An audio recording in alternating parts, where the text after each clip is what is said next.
Aïe, aïe, aïe, ces fameux verbes irréguliers, quel casse-tête, quelle corvée, quelle horreur à apprendre de vous à moi. Si vous aussi, vous avez détesté, si vous aussi, vous détestez apprendre les verbes irréguliers, apprendre ces listes par cœur, si on vous a obligé à le faire à l'école, alors regardez cette vidéo parce que, chers amis, on va commencer par ce que vous devez savoir avant de commencer à apprendre les verbes irréguliers. C'est vous devez connaître la différence entre un verbe régulier et irrégulier. Ça vous permettra de comprendre. Et quand vous comprenez, vous avez beaucoup plus de plaisir, donc vous allez assimiler plus rapidement. I am Adrian from ispeakspoken.com. Good morning, bonjour à tous, je suis Adrien de ispeakspoken.com. Alors aujourd'hui, chers amis, une base de l'anglais, comme je vous le disais, la différence entre le verbe régulier et les verbes irréguliers, c'est simple, vous allez le voir, mais vous devez le savoir. Avant de rentrer directement dans le vif du sujet, vous pouvez télécharger en cliquant sur le i juste en haut à droite votre kit concret pour vous mettre ou vous remettre à l'anglais. Donc, c'est 37 pages illustrées. Profitez-en, c'est gratuit. Il suffit de cliquer là-haut pour le récupérer. Vous pouvez par la même occasion nous rejoindre sur Facebook et si ce n'est pas encore fait, vous abonner à cette fabuleuse chaîne YouTube. Alors, comment on distingue un verbe irrégulier d'un verbe régulier? Eh bien, en fait, c'est très simple. Le verbe régulier, vous le savez, il a un prétérit à la fin qui se termine par ed. Alors, la prononciation de ce suffixe, en fait, de ce ed va varier. D'ailleurs, je vous réserve très prochainement une vidéo qui sera uniquement consacrée à la prononciation de ces deux lettres puisque c'est vraiment une grosse faute de prononciation qu'on retrouve souvent chez les Français, chez les francophones, pardon. Regardez, I look, c'est le verbe regarder au présent, d'accord? Et au prétérit, donc comme je vous le disais, pour un verbe régulier, qu'est-ce qu'on fait? On rajoute ed. Donc le prétérit, pour ceux qui ne le savent pas, c'est tout simplement le temps du passé. Ça correspond à peu près au passé simple en français, sauf que le passé simple en français, à l'oral notamment, peut-être un peu moins à l'écrit, parce qu'on l'emploie plus souvent à l'écrit, mais à l'oral, il est très peu utilisé, sinon c'est même un peu bizarre.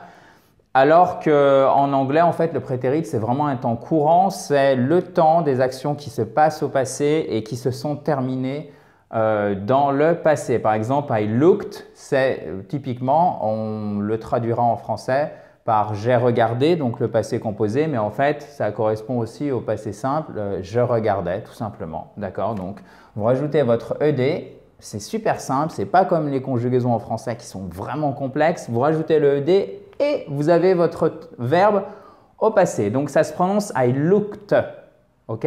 Et ce n'est pas I looked, ça ne marche pas. Donc, c'est ici le prétérit. Je vous ferai une vidéo, comme je vous le disais, sur la prononciation de ce fameux ed très prochainement. Peut-être qu'elle est déjà sur cette chaîne YouTube d'ailleurs au moment où vous regardez cette vidéo. Et ensuite, comment on reconnaît aussi un verbe irrégulier? En fait, tout simplement, le participe passé, il est aussi en ed. Donc, vous voyez, la grammaire anglaise, hein, c'est loin d'être toujours complexe. Par exemple, ici, pour le present perfect, conforme avec l'auxiliaire avoir plus le participe passé, I have looked, qui signifie qu'on traduira aussi par le passé composé, souvent en français. J'ai regardé. La différence entre le passé composé ici et le present perfect en anglais, retenez-le parce que c'est extrêmement important. C'est que I looked, c'est je regardais, d'accord? C'est pour ça que je vous ai dit que ça correspondait au passé simple, parce que passé simple en français, c'est une action qui a commencé dans le passé, qui est terminée dans le passé, sans cette notion d'une action qui est en train de se dérouler dans le passé. Par exemple, je regardais cette fille quand? Donc là, imparfait, d'accord? Je regardais cette fille quand? C'est une action qui est en train de se dérouler dans le passé. Alors, à l'imparfait, d'accord? Alors que si j'utilise le passé simple en français, par exemple, tu regardais cette fille, voilà, tu regardais cette fille, bon, bah, l'action elle est commencée dans le passé, finie dans le passé, ça correspond au prétérit, d'accord?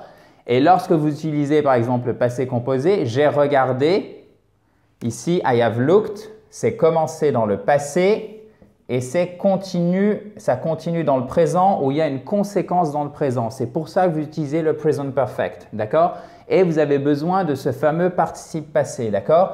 Donc, si vous ne connaissez pas votre forme au prétérit et votre forme pour le participe passé, pour un verbe régulier ou un verbe irrégulier, vous ne pourrez pas utiliser les temps en anglais et c'est donc pour ça que vous devez absolument connaître la distinction entre un verbe irrégulier et un verbe régulier.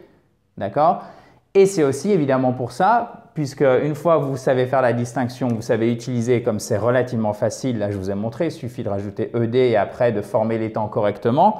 Là, vous savez former les temps correctement, il n'y a pas de souci. Mais après, pour les verbes irréguliers, vous risquez d'être bloqué, puisque comme leur nom l'indique, ils sont irréguliers. Donc, le prétérit, il est irrégulier, il n'est pas en ED. Le participe passé, il est irrégulier, il n'est pas en ED à la fin. D'accord? Donc déjà, quand vous avez un prétérit et un participe passé qui n'est pas en ED, vous savez 99,5% du temps, parce qu'il y a une ou deux petites exceptions, notamment en anglais américain, où vous avez des verbes irréguliers, mais il y en a très peu qui ont un prétérit et un participe passé en ED. Mais retenez simplement que si vous n'avez pas de prétérit ni de participe passé en ED, c'est un verbe irrégulier. D'accord? Par exemple, do, donc faire, ou l'auxiliaire, d'accord? C'est soit l'auxiliaire do, soit ça signifie faire. Au prétérit, c'est did, donc vous voyez, ça change complètement, quasiment. Hein. Et le participe passé, c'est done. Meet, qui est rencontré, d'accord? Ça fait met au prétérit, met au participe passé. Parier, vous voyez, ben là en fait, il n'y a simplement rien qui change. To bet, bet, bet. Prétérit, participe passé ici, prétérit ici. D'ailleurs, souvenez-vous de la série célèbre, peut-être vous connaissez le nom en anglais, How I Met Your Mother. Comment, je ne sais même pas comment c'est en français, peut-être que ça doit être Comment j'ai rencontré ta mère, je ne sais même pas si c'est traduit en français. Mais vous voyez, pourquoi je vous ai mis cet exemple? Parce qu'en fait, c'est beaucoup plus simple de retenir quelque chose. Si vous connaissez cette série, de retenir le titre de la série, après de se dire « Ah oui, c'est vrai, ce verbe irrégulier, je l'ai vu là, je connais déjà cette forme. » En fait, ça va accélérer votre apprentissage. Donc, je voulais vous donner cette astuce en passant. Donc, chers amis, n'oubliez pas, pour résumer rapidement, que ça soit bien synthétique pour vous, verbe régulier, prétérit en ED, participation en ED. Verbe irrégulier, ok? Prétérit irrégulier, participe passé irrégulier. Ce qui nous donne par exemple to meet, met, met. Là, vous n'avez pas le choix. Vous êtes obligé de l'apprendre par cœur. Mais il y a deux choses que vous devez savoir. C'est que les déformations que vous avez, je dirais, au prétérit et au participe passé, pour les verbes irréguliers, en fait, il y en a souvent les mêmes qui reviennent. Donc, vous pouvez les apprendre par groupe. C'est la première chose, je vous ai dit deux choses, en fait il y en a trois. Ça c'est la première chose. La deuxième chose, c'est que vous devez sélectionner, et c'est pour ça que je vous ai fait une liste juste en bas que vous pouvez télécharger. Apprenez les verbes irréguliers qui sont indispensables, pas ceux dont vous n'allez jamais avoir l'utilité. Par exemple, moudre, c'est un verbe irrégulier, mais franchement de vous à moi, même en français, moudre. Quelle est la dernière fois où vous avez utilisé ce verbe? Je pense quasiment jamais ou alors très peu, donc ça ne sert à rien de l'apprendre en anglais. Donc, c'est pour ça que j'ai fait ma propre sélection perso de verbes irréguliers. Vous cliquez en dessous de la vidéo dans la description. Là, il suffit de donner votre adresse email et vous l'avez directement dans votre boîte mail. C'est pour ça que je vous demande l'adresse email, sinon je peux difficilement l'envoyer. Donc, profitez-en. La troisième chose dont je voulais vous parler absolument pour ces verbes irréguliers, c'est que malheureusement, vous êtes obligé de les apprendre par cœur, mais faites-le par petits groupes. Par exemple, faites-en 5 par jour. Il faut vraiment vous y tenir. La régularité, c'est ce qui vous permettra de progresser. Bien plus que d'apprendre pendant 3 heures une fois par semaine des verbes irréguliers, ça ne marche pas. Apprenez-les aussi dans un contexte. Vous n'êtes pas obligé d'avaler les 100 verbes irréguliers indispensables, par exemple, n'importe quoi, en 15 jours. Donc, allez-y progressivement.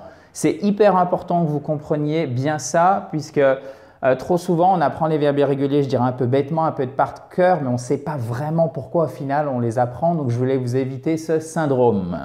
Donc, chers amis, thank you very much for your time. Vous le savez, vous pouvez récupérer le kit concret pour apprendre simplement et facilement l'anglais. Donc, vous cliquez sur le i juste en haut à droite, nous rejoindre sur Facebook et bien évidemment, si ce n'est pas encore fait, vous abonner à cette fabuleuse chaîne YouTube en cliquant soit sur le bouton rouge juste en bas à droite ou en cliquant sur le i aussi en haut à droite.